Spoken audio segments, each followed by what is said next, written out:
Hanggang August 2026 na lang pwedeng gamitin ng ABS-CBN ang naibenta nilang bahagi ng property sa Ayala Land. Yan ang ibinunyag ng ABS-CBN Business Unit Head na si Raymond Dizon sa naganap na media conference para sa Star Magic School for the Creative and Performing Arts o kilala noon bilang Star Magic Workshop.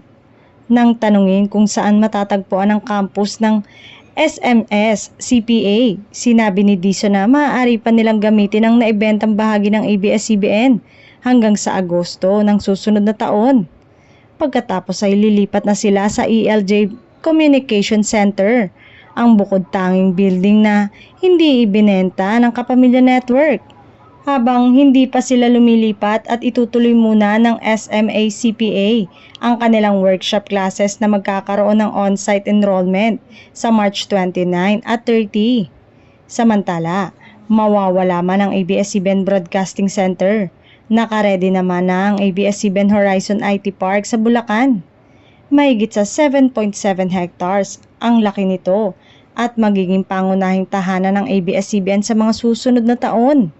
Dito na ang magiging studio ng ilang mga programa ng Kapamilya Network sa mga susunod na taon.